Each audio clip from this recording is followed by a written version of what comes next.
Can one person really make a difference in someone else's life? Just ask a transplant recipient and they'll answer with a resounding yes.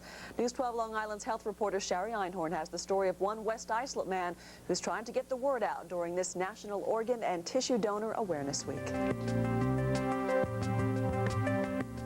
we offer some information on donor awareness? It is Donor Awareness Week. Bob Klein is promoting a topic that will forever be a part of his life. I'm a recipient myself.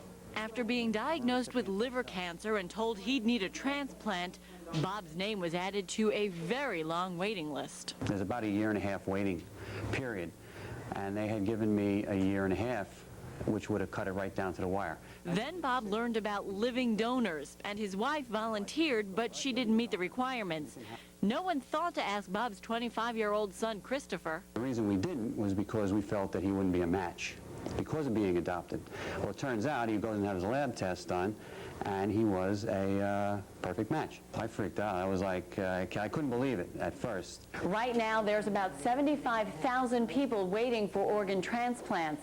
But because there's such a severe shortage, it's estimated that 14 people die every day simply because an organ doesn't become available. Please don't take your organs to heaven. Heaven knows we need them here. That saying is used by a group called the Transplant Recipient International Organization. Walter Ruzick is president of TRIO. In 1989, his wife gave him a kidney.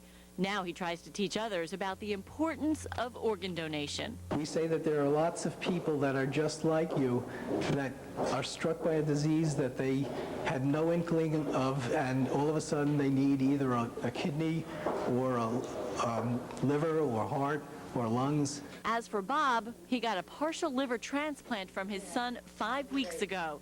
Doctors say the liver is the only organ that regenerates or grows back. So both Bob and his son will soon have full functioning livers. I feel great. Everything went like clockwork. We're like a test case. My son recovered very well. I'm recovering obviously very well. On the Health Beat, Sherry Einhorn, News 12, Long Island. And an important reminder, if you want to be an organ donor, it's not enough to just sign the back of your license indicating that you'd like to be a donor. You have to make sure your family knows what your wishes are, because someone will still have to consent to the donation of organs and tissues.